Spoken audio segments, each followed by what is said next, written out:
Hello साथियों, स्वागत है आप सभी का अपने YouTube channel success Mantra by Arun sir पर। बहुत ज़्यादा लोग ये सोचते हैं कि एग्ज़ाम में बहुत बड़े बड़े क्वेश्चन आते हैं, मतलब बहुत कठिन कठिन क्वेश्चन आते हैं, लेकिन ऐसा होता नहीं है।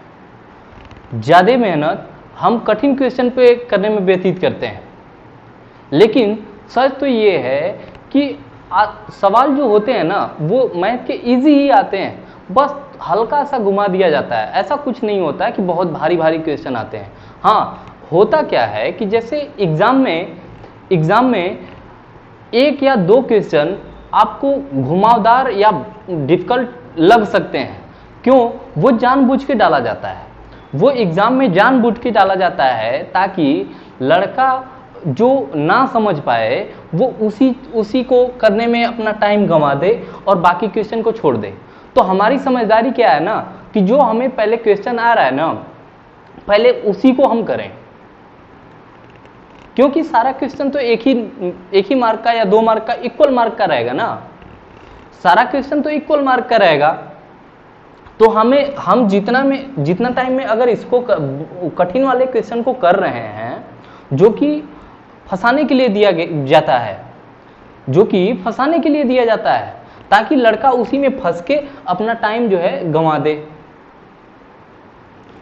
तो चालाकी इसी में होती है कि थोड़ा सा उसको हटा के दूसरे क्वेश्चन पे लग जाओ, क्योंकि जितना में हम इसको करेंगे उतना में 3-4 क्वेश्चन कर लेंगे।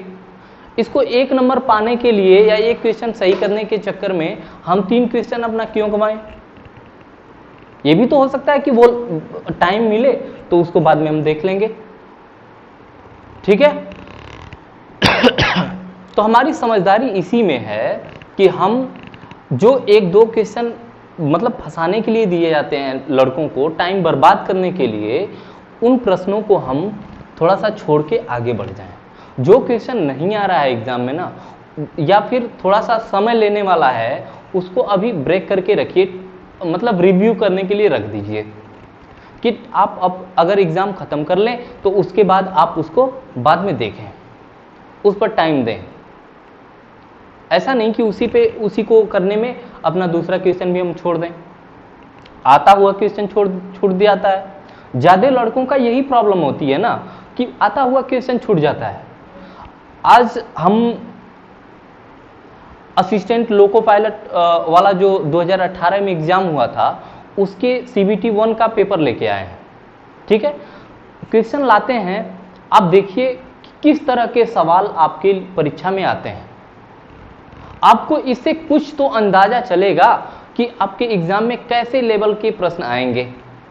या जो हम हवा बनाते रहते हैं कि इतना भारी आएगा, इतना भारी आएगा, आखिर सच में उतना भारी आता है क्या? ठीक है।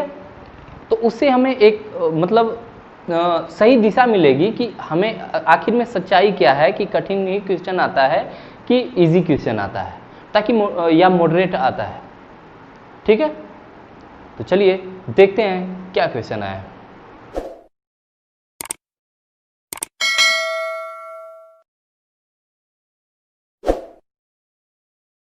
देखिए क्या कहा गया कि टॉम के पिता टॉम से 3 गुना बड़े हैं। 10 साल पहले टॉम के पिता की आयु टॉम से 7 गुनी थी। टॉम की वर्तमान आयु बताइए। देखिए, एक हैं टॉम और दूसरे हैं उनके पिताजी। अगर टॉम x साल का होगा इस समय, तो पिता कितने के होंगे? 3 गुना बड़े हैं ना, तो 3x के। अब कंडीशन दे दिया, ये तो वर्तमान की एज है ना, अब कंडीशन दे दिया कि 10 साल पहले, तो अगर ये x साल का है, अगर हम कहें कि आप 10 साल पहले इस समय 15 साल के हैं, तो 10 साल पहले कितना के थे? तो आप कहेंगे कि 5 साल के थे। 10 साल पहले जाने के लिए 10 साल घट जाएगा ना, तो हम क्या करेंगे? x माइनस 10 साल पहले इनकी उम्र इतनी रही होगी, और पिता की जो उम्र है वो कितनी रही होगी? x बटा 10, 3x माइनस 10, ठीक है।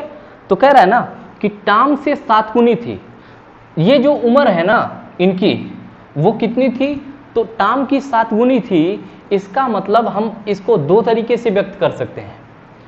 2 तरीके से कह दें कि अगर टाम उस समय 1 साल का तो पिता 7 साल का। 7 गुना का मतलब तो यही होगा ना कि टाम अगर 1 साल का तो पिता 7 साल का, या टाम 2 साल का तो ये पिता 14 साल का। 7 गुना है ना। तो ये 1/7 और इस रेशियो में बन सकते हैं क्या? इस रेशियो में ये बन सकते हैं ना। अगर हम कहें कि इनका तिर्यक गुणा कर दीजिए, क्रॉस मल्टीप्लाई, तो आप कहेंगे कि 7x माइनस 70 बराबर 3x माइनस 10 कहेंगे। इसको इधर बुला लीजिए, 7x माइनस का 3x आएगा तो ये 4x बन जाएगा, है ना। माइनस का 10 इसको उधर भेज दीजिए, प्लस का 70 जाएगा, प्लस और माइनस दोनों घट जाएंगे, यानी ये क्या हो जाएगा 60। तो x की वैल्यू क्या आ जाएगी 15, x की वैल्यू क्या बन जाएगी 15। ठीक है, यही तो माने थे ना कि वर्तमान में टाम की उम्र x साल है। इसका मतलब वर्तमान में टाम की उम्र कितनी है 15 साल। 15 साल, ठीक है। ऑप्शन सी, तीसरा ऑप्शन सही है, 15 वर्ष। ठीक है। दूसरी भाषा में इसको कैसे समझ सकते थे?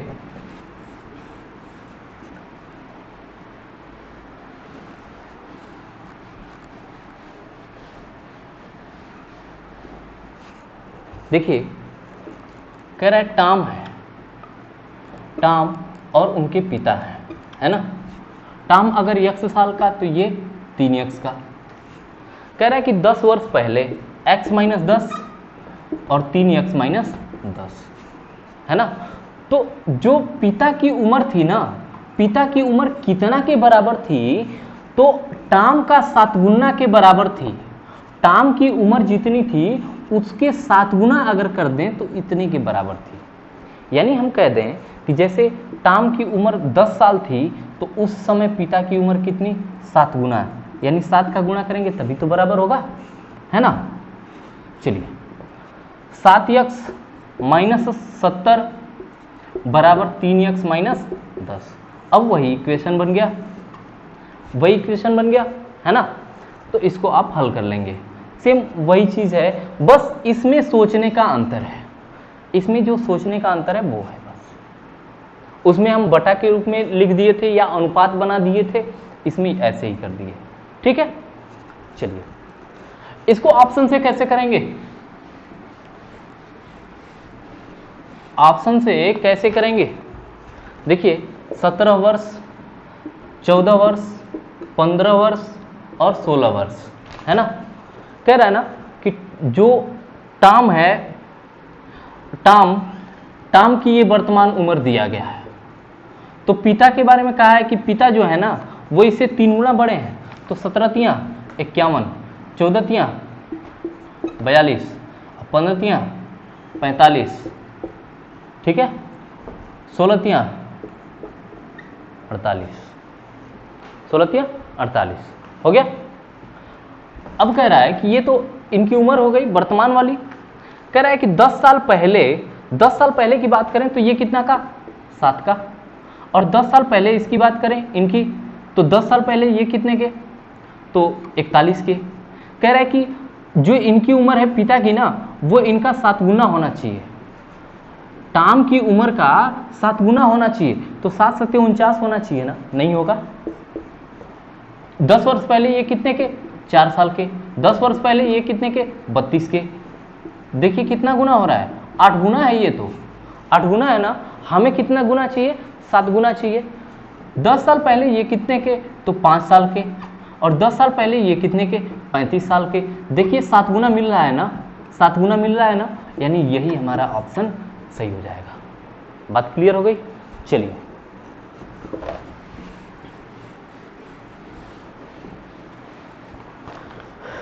अगला सवाल आपकी स्क्रीन पे है कि जेरेमी अपने पिता से 26 वर्ष छोटा है। जेरेमी एक व्यक्ति का नाम है जो कि अपने पिता से 26 वर्ष छोटा है।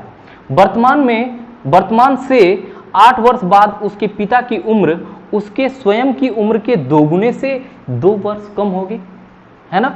जेरेमी की वर्तमान उम्र बताइए। ठीक है, देखिए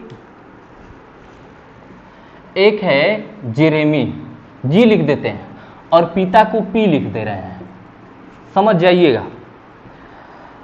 कह रहा है कि जेरेमी अपने पिता से 26 वर्ष छोटा है ना, यानी पिता 26 साल बड़ा होगा। पिता 26 साल बड़ा होगा, चाहे जेरेमी को कह दे 26 साल छोटा। अगर जेरेमी को हम यक्स मान लें तो पिता 26 साल बड़ा होगा ना, इसका मतलब यानी x प्लस 26। बात क्लियर हो रही है क्या? ठीक है, वर्तमान से 8 वर्ष बाद, 8 वर्ष बाद ये कितने के? x प्लस 8 के। 8 वर्ष बाद ये कितने के? तो x प्लस और 34 बन जाएगा, 8 जोड़ देंगे तो x प्लस 34। कह रहा है कि 8 वर्ष बाद उसके पिता की उम्र उसके स्वयं की उम्र की, यानी जेरेमी की उम्र की दोगुने से 2 वर्ष कम होगी। जो इनके पिता की उम्र है ना, ये कितना के बराबर होगी? तो इसके दोगुने से इतना से 2 कम अभी होगी। यानी जो पिता की उम्र है ना, कितना के बराबर होगी? तो जेरेमी के दोगुने से 2 कम, यानी जेरेमी का दोगुना करके 2 और कम कर दें तो पिता की उम्र के बराबर आ जाएगा। बात क्लियर हुई? 2x प्लस 16 माइनस 2 बराबर x प्लस 34। 2x को इधर लेते आइए, एक x बन जाएगा, क्योंकि x पॉजिटिव है, इधर आके निगेटिव बन जाएगा, है ना। इसको करेंगे तो ये 14 बनेगा क्या? प्लस का 14 और उधर भेज देंगे तो माइनस का 14 बन जाएगा। माइनस का 14, 34 में से 14 घटाएंगे तो क्या बनेगा? 34 में से 14 घटाएंगे तो क्या बनेगा? 20। यही तो हो गई ना वर्तमान आयु। क्यों? क्योंकि जेरेमी की वर्तमान आयु माने थे x वर्ष, यानी इसकी उम्र कितनी हो जाएगी? 20 वर्ष। 20 वर्ष, ठीक है, यानी दूसरा ऑप्शन सही है। ठीक है, इसको करने में बहुत ज़्यादा समय तो लगने वाला नहीं है। हाँ, कैलकुलेशन जो जितना प्रैक्टिस करेगा ना, उसकी कैलकुलेशन उतनी ही फास्ट होगी। कैलकुलेशन उतनी ही फास्ट होगी, आपके प्रैक्टिस के ऊपर डिपेंड करता है कि आप कितना प्रैक्टिस कर रहे हो। ठीक है, चलिए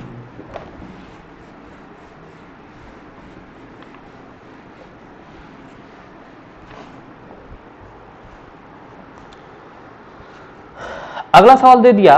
देखिए ये सवाल मतलब है तो देखने में बड़ा, लेकिन अब अगर आप पढ़े होंगे तो बहुत हल्का लग रहा होगा। 6, 7, 8 या 9 में भी आप पढ़े होंगे इस सवाल को। जमीन पर खड़ी एक महिला की आरंभिक स्थिति से 36 मीटर लंबे टावर के ऊपर का उन्नयन कोण 60 डिग्री था। 60 डिग्री था। वह इस तरह से दूर चली गई कि उसकी आरंभिक स्थिति और अंतिम स्थिति एक सीधी रेखा में थे।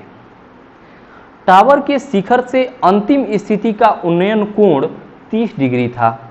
वह अपनी आरंभिक स्थिति से कितनी दूर चली गई? देखिए एक टावर है, ठीक है,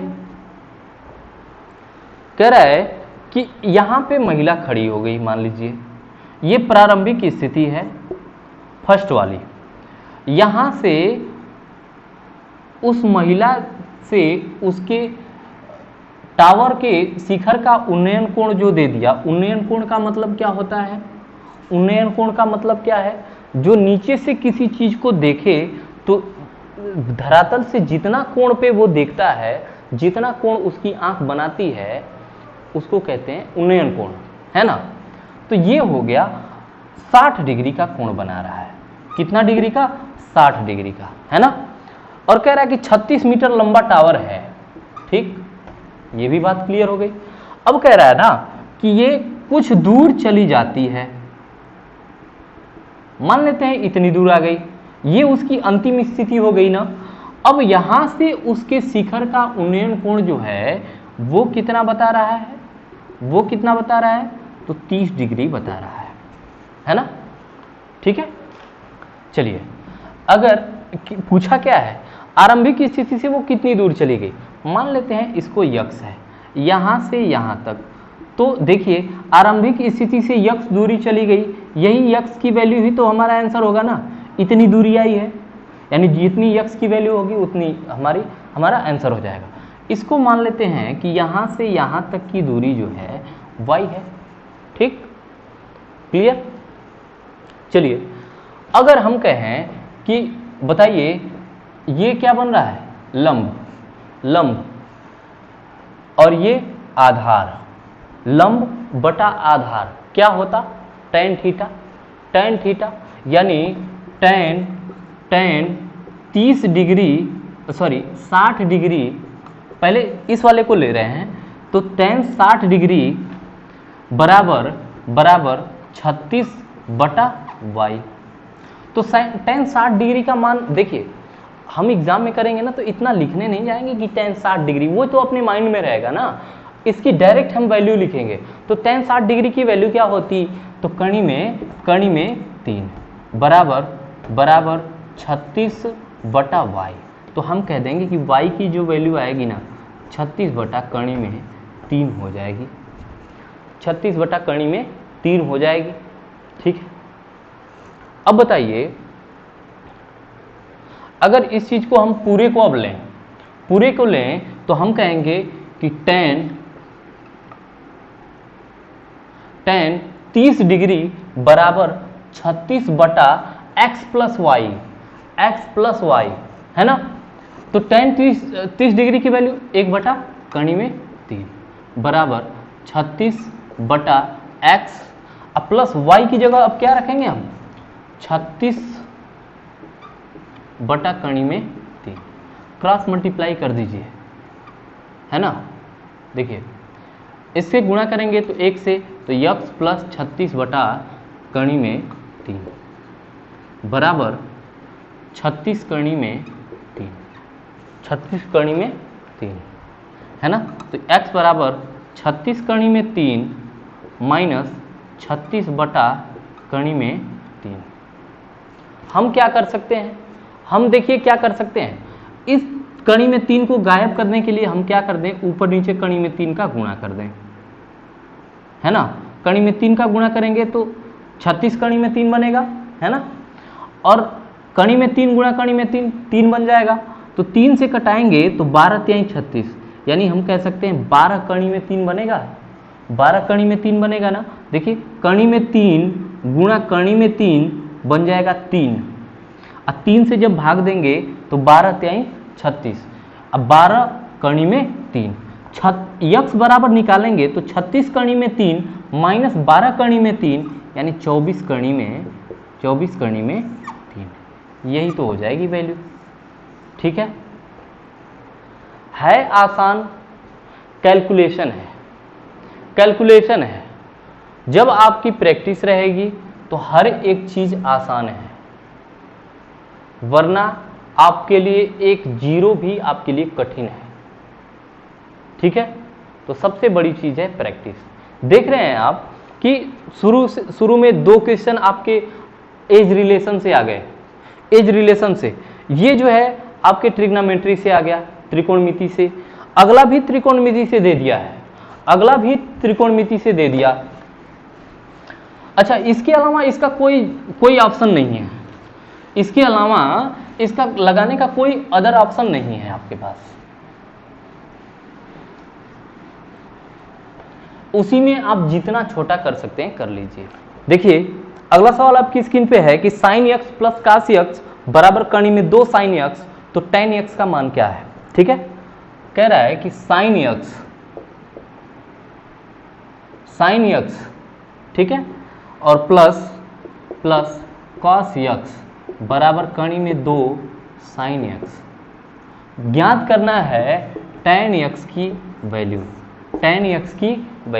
ठीक है, अगर हम कहें कि थोड़ा सा ध्यान दीजिए कि अगर इस sin x को हम बटा में कर दें तो क्या होगा कि sin x बटा sin x 1 बन जाएगा, प्लस cos x बटा sin x cot x बन जाएगा, बराबर कणी में 2। अब बताइए cot x की वैल्यू क्या आएगी, कणी में 2 माइनस 1, कणी में 2 माइनस 1। ठीक है, काट यक्स को हम क्या लिख सकते हैं? काट यक्स को क्या लिख सकते हैं? 1 अपान tan x लिख सकते हैं। 1 अपान tan x बराबर कणी में 2 माइनस 1। क्लियर? ये चीज है। अगर इसी चीज को हमें उल्टा करना हो, जैसे tan x की वैल्यू निकालनी हो, तो ये चीज अब उल्टा हो जाएगी ना। यानी tan x की अगर वैल्यू हम निकालें तो क्या बन जाएगी? 1 बटा कणी में 2 माइनस 1। इतने की वैल्यू सीधा सीधा अगर निकालेंगे तो क्या आएगी? यही चीज बस प्लस में हो जाता है, यही चीज बस प्लस में हो जाता है। आप अगर चाहते ना तो यहीं से आपको आंसर मिल जाता। काट यक्स की वैल्यू कणी में 2 माइनस 1 है ना, तो उसको पॉजिटिव बना दीजिए, उसके उल्टा वाली वैल्यू निकल जाएगी। यानी काट यक्स की वैल्यू कणी में 2 माइनस 1 है, तो इसका उल्टा tan यक्स, तो tan यक्स की जो वैल्यू होगी कणी में 2 प्लस 1 हो जाएगी, कणी में 2 प्लस 1 हो जाएगी। ठीक है, ये चीज तो आपको दिखाने के लिए कर दिया गया। अगर यहां भी नहीं समझ में आया कि ये कैसे हो जा रहा है, तो आपको बताते हैं, बस एक सेकेंड। देखिए, इसका हर का परिमेयकरण कर दीजिए। कणी में 2 प्लस 1 गुणा कणी में 2 प्लस 1। परिमेयकरण कैसे होता? जो नीचे का साइन है ना, उसका उल्टा साइन मान के गुणा कर दीजिए ऊपर नीचे।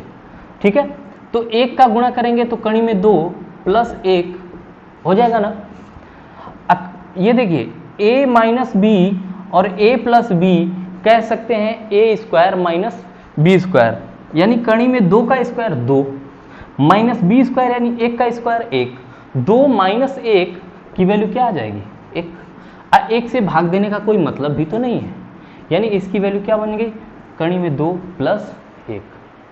तो ये चीज़ अगर आप अच्छी खासी थोड़ी बहुत तैयारी कर रहे हैं तो ये चीज़ आपको पता होनी चाहिए कि cot x की वैल्यू अगर इसको उल्टा कर दिया जाए तो इसकी वैल्यू पॉजिटिव बन जाएगी, है ना। चलिए,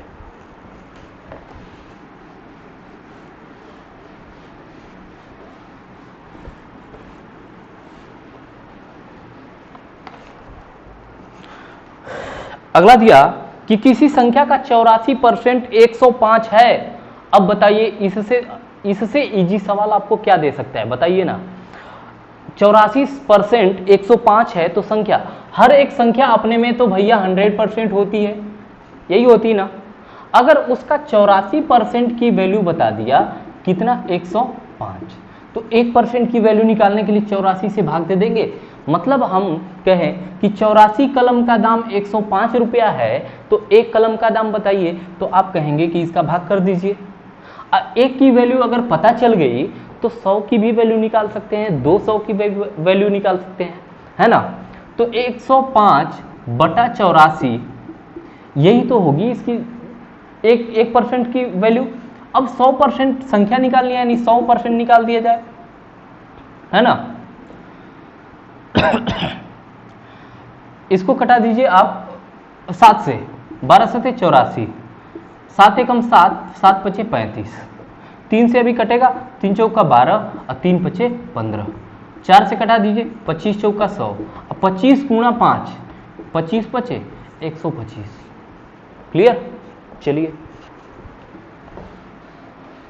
आप अगर थोड़ी बहुत भी तैयारी किए होंगे ना तो इस चीज को आप समझ रहे होंगे। अगर नहीं किए होंगे तो तैयारी तो जो मास्टर क्लास चल रही है मैथ की, बहुत जीरो लेवल से चल रही है मास्टर क्लास, वो उसको देखिए और बहुत ही बारीकी से हर एक चीज, हर एक पॉइंट को समझाया जा रहा है, जहां आपको कोई भी दिक्कत नहीं आने वाली है ना। देखिए, आपका अगला सवाल आपकी स्क्रीन पे है कि दो संख्याओं का मौसा 12 तथा लौसा 72 है ना। अरे ऐसा सवाल तो आपके बीईओ के पेपर में भी आया था, बीईओ में भी आया था, है ना, कि दो संख्याओं का मौसा 12 तथा लौसा 72 है। यदि एक संख्या 24 है तो दूसरी संख्या बताइए। तो लौसा गुणा मौसा बराबर पहली संख्या गुणा दूसरी संख्या। लौसा कितना? लौसा 72 गुणा मौसा कितना? 12। और बराबर पहली संख्या 24, तो दूसरी संख्या बताना है। 24 का भाग कर देंगे तो 12 दूना के 24 और 2 से फिर भाग कर दीजिए यानी 36। दूसरी संख्या क्या बन जाएगी? 36। Option number A. इससे इजी सवाल क्या होगा आपके लिए? अगला है, अगला सवाल वेरी इजी कह रहा है कि 9409 का वर्गमूल बता दीजिए। वर्गमूल है ना, वर्गमूल निकालने का तरीका तो आपको पता होगा ना। वर्गमूल निकालने का तरीका आपको पता होगा कि आप इसको खंड करते होंगे या फिर भाग विधि से चाहे गुणनखंड विधि से करते होंगे ना। अब हम आपको एक और तरीका बताते हैं, थोड़ा सा शॉर्ट मेथड। देखिए 9 के बारे में आप सोचिए, किस संख्या का वर्गमूल का मतलब 2 बार को 1 बार लिखेंगे, यानी ये वाली संख्या बनी होगी तो 2 बार गुणा करके ना बनी होगी। तो किस संख्या का गुणा करें कि लास्ट का अंक 9 आवे? तो या तो 7 सते 49 होगा तो इकाई अंक 9 आएगा, या 3 लिखकर 9 होगा तब 9 आएगा, है ना। इतना करने के बाद आपकी 2 संख्याएं गायब हो जाएंगी। ये दोनों संख्याएं गायब हो गई। अब जरा इसके बारे में सोचिए कि इस संख्या को पाने के लिए कौन सी ऐसी संख्या लें जिसका स्क्वायर करने पर इसके करीब पहुंचे। तो 9 9 81, 10 लेंगे तो 10 दाम में 100 हो जाएगा, अधिक हो जाएगा। 9 9 81, क्या करेंगे? 9 ले लेंगे। तो हमारा आंसर जो होगा ना, या तो 93 होगा या तो 97 होगा, या तो 93 या तो 97। ऑप्शन में देख लीजिए ना 97 ऑप्शन में है, 93 तो है नहीं, यानी 97 हमारा करेक्ट आंसर है। ठीक है। अब मान लीजिए दोनों दे देता तो हम क्या करते? तो हम ये करते कि इसके आगे वाली संख्या कौन सी आएगी? 9 के बाद 10 बनेगी ना। 9 तो दोनों जगह है, 9 के बाद 10 संख्या बनेगी। ठीक है। 9 दहा में 90। अब इस 90 से इसका कंपैरिजन कर लीजिए कि ये वाला बड़ा है कि छोटा है। 90 से ये बड़ा है कि छोटा? बड़ा है, तो इसलिए बड़ा वाला आंसर आपका होगा 97। बात क्लियर हुई? चलिए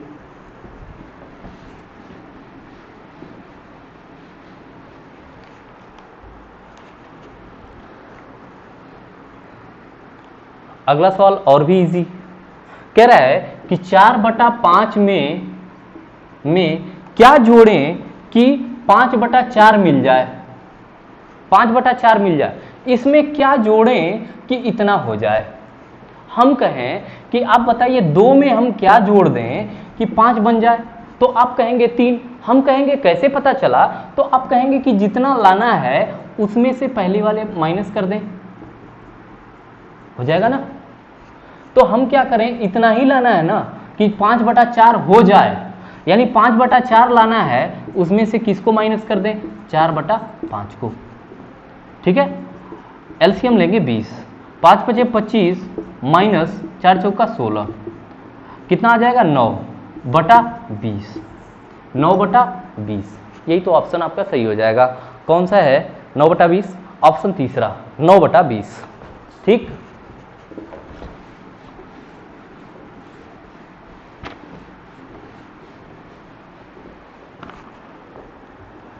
चलिए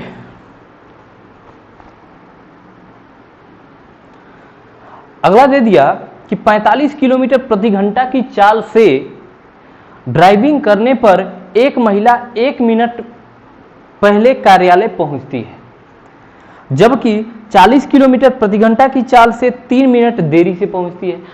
कह रहा है ना कि जब कोई महिला अपने ऑफिस जाती है तो 45 की स्पीड से अपनी बाइक चलाती है तो वो 1 मिनट पहले अपने ऑफिस पहुंच जाती है, लेकिन दूसरे दिन जब वह 40 की स्पीड से चलाती है तो वो 3 मिनट देरी हो जाती है उसको, है ना। उसके द्वारा तय की गई दूरी कितनी है, मतलब उसके घर से कार्यालय की दूरी कितनी है ना।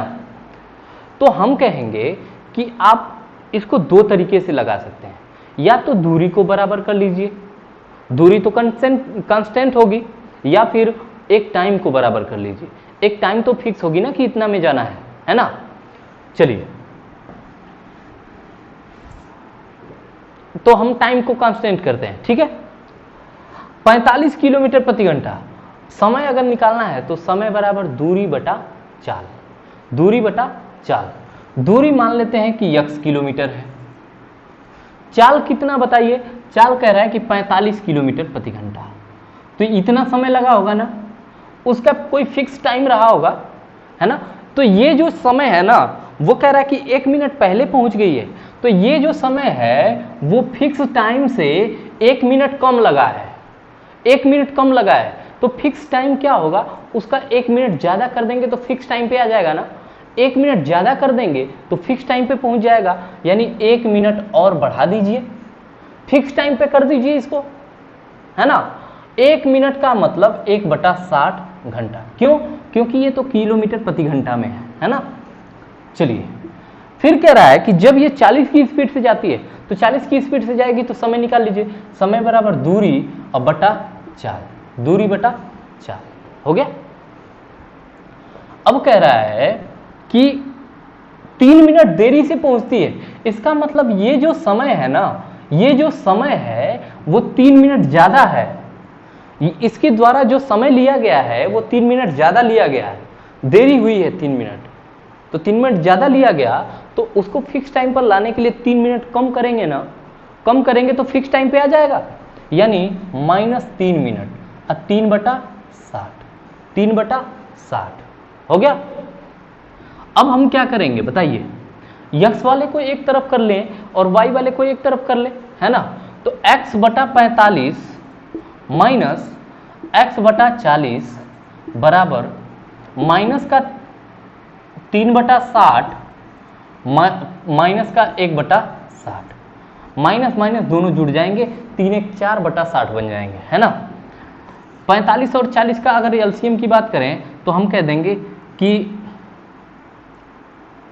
5 तो हो जाएगा, 5 9 45, 5 8 40, है ना, इतना एलसीएम आ जाएगा।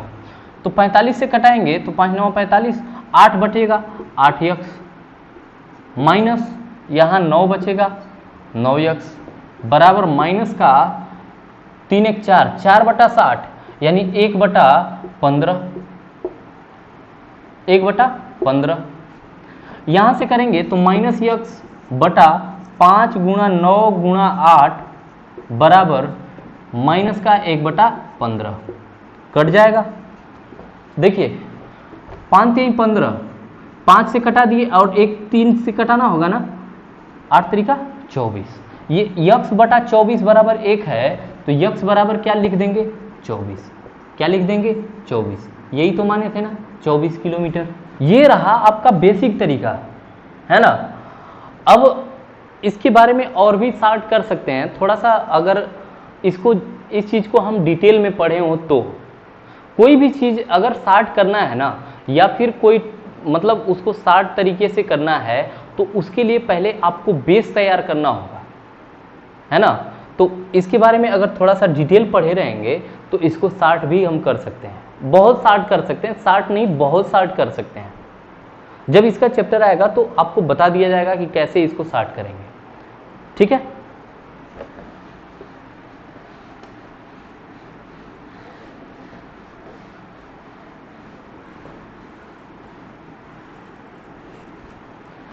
देखिए शार्ट बताने को हम अभी भी बता देते, लेकिन उसका क्या है कि वो मतलब आपको आपके दिमाग से तुरंत उतर जाएगा, तुरंत उतर जाएगा।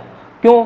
क्योंकि जब तक हम उसका रीजन नहीं जानेंगे कि ये चीज हुआ कैसे है और क्यों हुआ है, तो वो चीज हमारे दिमाग में ज्यादा देर तक नहीं टिकेगी।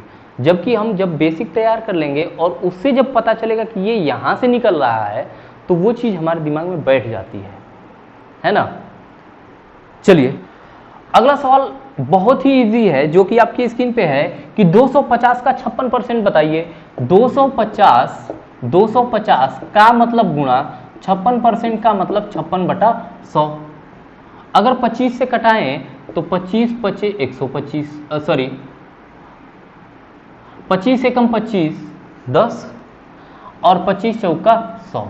4 से कटा दीजिए तो 4 एकम 4, 14 चौका 56, 4 से कटाएंगे 14 चौका 56।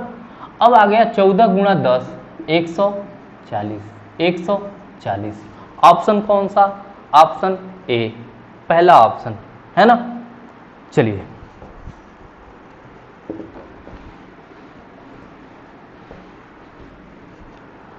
अगला सवाल है आपकी स्क्रीन पे, कह रहा है कि चार्ट का अध्ययन करिए और सवाल का आंसर बताइए। इसमें दिया गया है कि चावल के उत्पादन के बारे में इसमें बताया गया है कि 2001 में कितना चावल का उत्पादन था, 2002 में कितना था, 2003 में, 4 में, 5 में कितना था, है ना। अब कह रहा है, सवाल इसमें दे दिया कि भूटान में चावल के उत्पादन में सर्वप्रथम गिरावट किस वर्ष हुई है। सर्वप्रथम चावल के उत्पादन में गिरावट किस वर्ष हुई, किस देश में, तो भूटान में। तो भूटान का देखिए, भूटान में 2001 में कितना है, 2001 में कितना है तो 14.5। 2002 में कितना, 2002 में कितना तो 16.3। 2003 में कितना तो 16.2। 2004 में कितना, 2004 में कितना 16.4। 2005 में भी है, ठीक है। चलिए देखिए 14.5 है, अगले साल फिर बढ़ गया, हो गया ना, बढ़ा ना, कम तो नहीं हुआ। और कमी वाला पूछा है कि किस वर्ष कम हुआ है। देखिए 16.3 था इस वर्ष और उसके बाद 16.2 हो गया। देखिए गिरावट आ गई, इसमें चावल के उत्पादन में गिरावट आ गई। तो किस वर्ष में आई, 2003 में, 2003 में, यानी ऑप्शन तीसरा सही है, तीसरा सही है ना।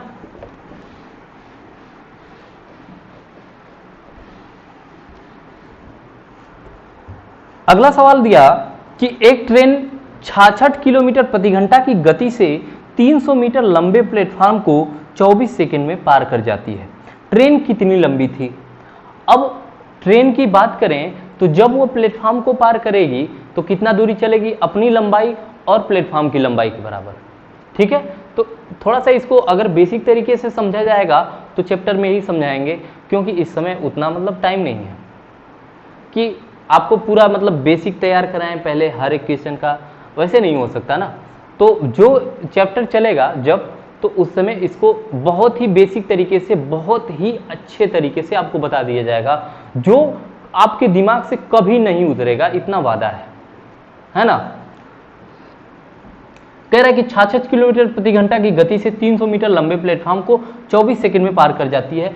दूरी कितनी चलेगी, दूरी कितनी चलेगी तो अपने लंबाई और प्लेटफॉर्म की लंबाई। प्लेटफॉर्म कितना लंबा है भाई, 300 मीटर, उसकी लंबाई मान लेते हैं कि x है, कुल दूरी इतनी चलेगी। दूरी बराबर चाल गुणा समय, दूरी मीटर में है, मीटर में है, चाल कितना दे दिया 66 किलोमीटर प्रति घंटा, इसको भी मीटर में बदलें ना, मीटर प्रति सेकंड में, तो 5/18 से गुणा कर देंगे, मीटर पर सेकंड हो गया। अब ये भी बात आई कि 5/18 से ही क्यों गुणा किए, तो इसका भी रीजन है जो कि आपको बता दिया जाएगा, है ना। अभी थोड़ा सा इसको समझिए कि ये चीज ऐसे होता है और इस तरीके के सवाल आए हैं, है ना। 5/18 से गुणा कर दिया जाता है, ठीक। अगर यही किलोमीटर पर सेकंड हो और किलोमीटर में प्रति घंटा में चेंज करना हो तो 18/5 से गुणा कर देंगे, इसी का उल्टा, है ना। इतना तो मीटर पर सेकंड हो गया और कह रहा है कि कितना सेकंड लेती है तो 24। तो दूरी बराबर चाल और गुणा समय हो गया। कटाइए, 6 से कटाएंगे, 6 3 18, 6 चौका 24, 3 से कटाएंगे 22 से 66, ठीक है। 300 और प्लस यक्स बराबर 22 गुणा 5 गुणा 4, तो 5 चौका 20, 20 आया। 2 का गुणा करके 0 लगा दीजिए, 22 दूना 44, 440 आ गया।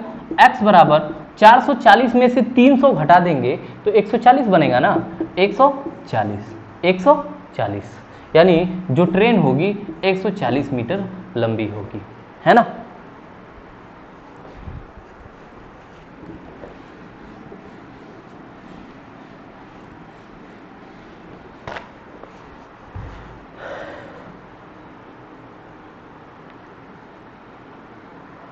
अगला है कि यदि 20% वार्षिक दर से 2000 रुपया का निवेश किया जाता है और ब्याज को अर्धवार्षिक आधार पर दिया जाता है, चक्रवृद्धि किया जाता है ना, तो 18 माह बाद धनराशि कितनी होगी। देखिए जो ब्याज होते हैं ना, 2 तरीके से दिए जाते हैं। चक्रवृद्धि ब्याज और साधारण ब्याज। ठीक है, अब कह रहा है कि 2000 रुपया जमा किया गया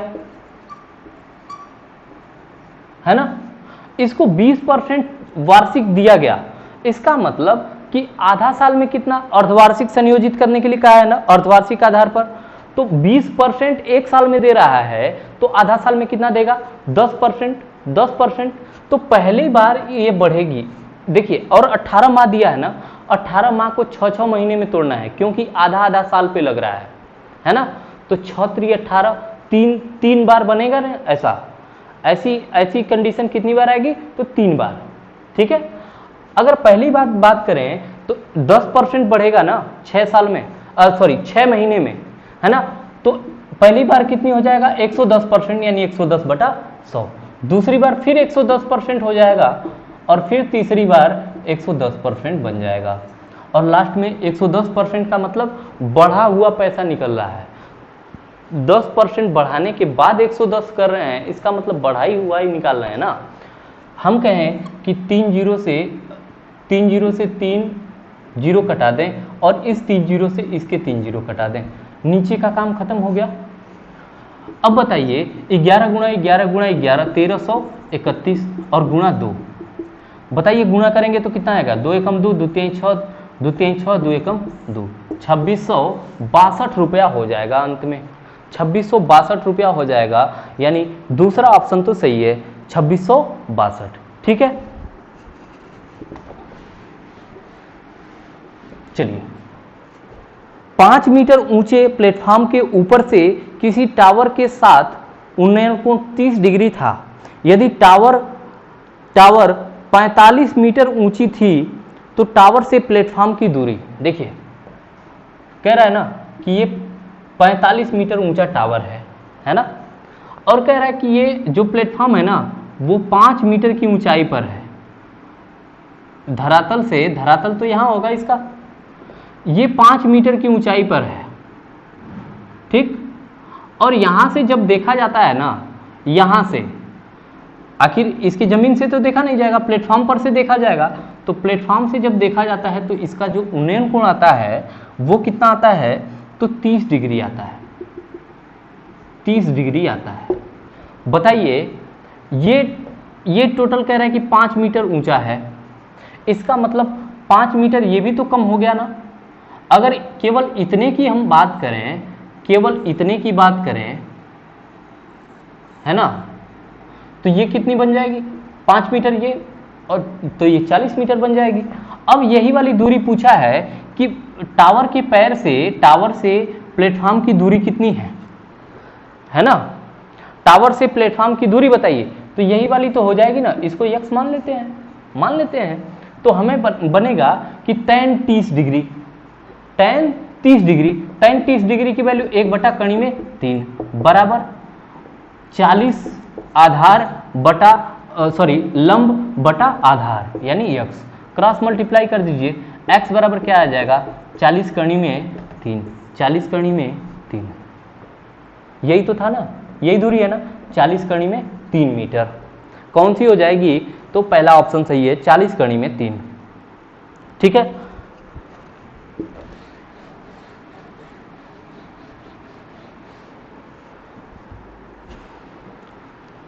अगला सवाल देखिए, जो कल वाला टॉपिक चला था ना, एकदम सेम उसी से तो क्वेश्चन है।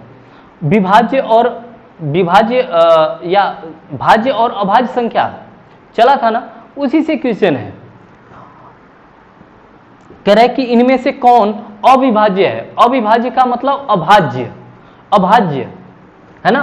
तो ऑप्शन दिया 181, 121, 161, 141। चेक कर लीजिए, 181, 121, 161 और 141। आप उसी शर्त पे चेक कर पाएंगे जब आपको डिविजिबिलिटी रूल पता हो, विभाज्यता का नियम पता हो। इसीलिए हर एक चीज को अच्छे तरीके से एक मतलब कि सिस्टमेटिक ढंग से उसको पढ़ना चाहिए, है ना। देखिए इसमें आ गया ना, तो हम कहेंगे कि ये 121 है। देखिए ये 11 का स्क्वायर है, 11 से तो कटेगा ही। अविभाज्य संख्या का मतलब जो केवल अपने से कटे, दूसरे किसी से न कटे, है ना। 161 है, 161। इसको जरा देखिए, ये किसी से कटेगी? 8 2 10, 3 से भी नहीं कटेगी, 2 से भी नहीं कट रही है, 2 से भी नहीं कट रही है।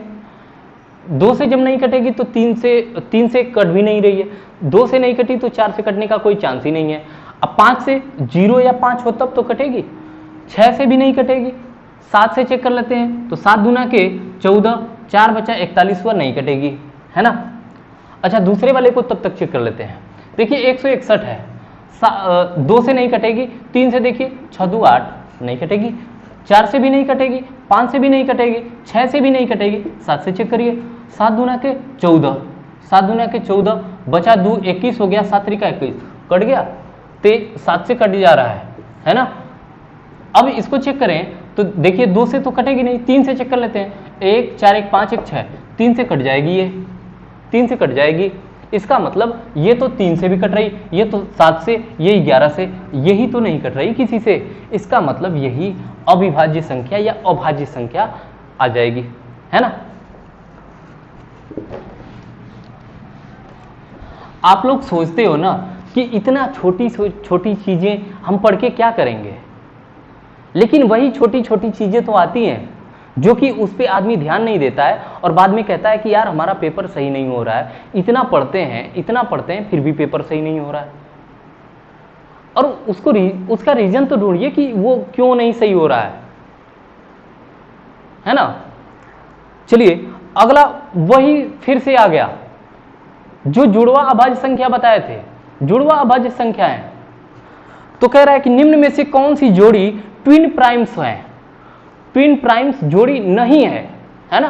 ट्विन प्राइम्स का मतलब जुड़वा अभाज्य संख्या है, जुड़वा अभाज्य संख्या है।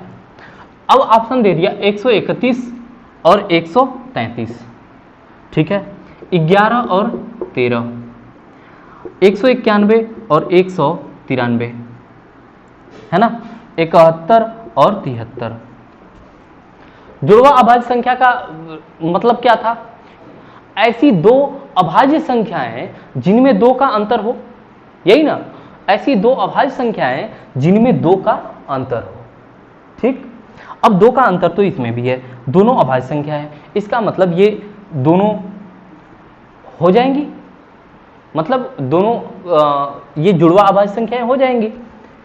इनमें भी 2 का अंतर है और ये भी अभाज्य संख्या है, ये भी अभाज्य संख्या है। आप चेक कर सकते हैं, ये तो अभाज्य संख्या है, 2 का अंतर है। इसको देखते हैं, 3 किससे कटेगी? 7 से कटेगी क्या? 2 से कटेगी नहीं, 3 से कटेगी नहीं, 4 से कटेगी नहीं, 5 से, 7 से कटेगा, देख लीजिए। अगर इनमें से एक भी अगर भाज्य संख्या आ गई तो ये जुड़वा अभाज्य संख्या नहीं होगी, क्योंकि कंडीशन है कि 2 का अंतर तो होना ही चाहिए, साथ साथ वो दोनों अभाज्य संख्याएं भी होनी चाहिए। देखिए 2 का अंतर तो सब में है, देखिए 7 से कटाइए तो 7 एकम 7, 6 बचा 61 हो गया, नहीं कट रहा है। इसको थोड़ा चेक कर लीजिए, इसको चेक कर लीजिए, 3 से कटेगा क्या? 3 3 6 1 7, नहीं, 2 से भी नहीं, 4 से भी नहीं, 5 से भी नहीं, 6 से भी नहीं, 7 से चेक कर लीजिए, 7 एकम 7 और 6 बचेगा 63 हो जाएगा, 7 9 63, 7 से कट जा रहा है, ये 7 से कट जा रहा है। इसका मतलब ये तो अभाज्य संख्या है ही नहीं, और जुड़वा अभाज्य संख्या होने के लिए दोनों संख्याएं अभाज्य होनी चाहिए। तो इसमें पूछा है कौन सी नहीं है, तो कौन सी नहीं है? यही वाला तो ऑप्शन सही हो जाएगा, ठीक है।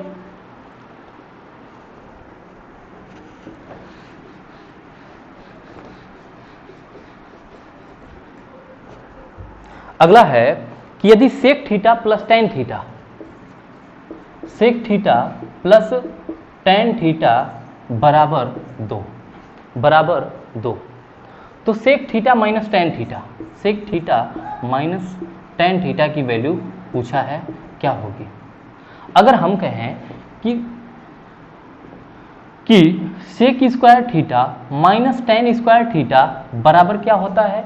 1 होता है, होता ना। अब a square minus b square, इसको किस फॉर्मेट में चेंज कर सकते हैं? Sec theta plus tan theta a plus b into a minus b बराबर 1, है ना। अब यहाँ कुछ नहीं है तो गुणा है, इतने की वैल्यू क्या दे दिया 2, 2 यानी इसकी जगह हम 2 रख सकते हैं, तो 2 इधर भाग में जाएगा तो 1/2 बनेगा, यानी sec theta minus tan theta बराबर 1/2।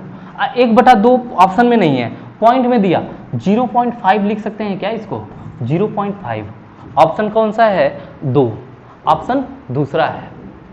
और दूसरा तरीका क्या है, देखिए हम पिछला सवाल में ऐसे ही आया था ना कि प्लस हो तो उल्टा करने पे माइनस बन जाता है। अगर sec theta plus tan theta है, इसको माइनस बना दें तो इसका मतलब ये उल्टा बन जाएगा ना। देखिए सेक थीटा प्लस में है, अगर इसको माइनस में हम बना दें तो ये उल्टा बन जाएगा कि नहीं बन जाएगा, यानी sec theta minus tan theta बराबर 1/2 आ जाएगा, और 1/2 की वैल्यू 0.5, ये भी तरीका है, ठीक है।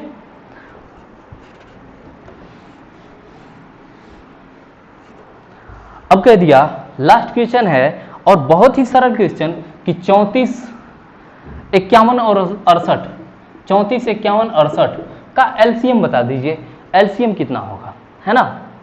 बहुत ही, अब एलसीएम नहीं निकाल पाएंगे तो आपकी तैयारी करना बेकार है ना। अब बताइए किससे कटेगी, 17 से तो तीनों कट जाएंगी ना, तो 17 कितना बचा, 17 दूना के 34, 17 तियां 51, 17 चौका 68, 4 बार।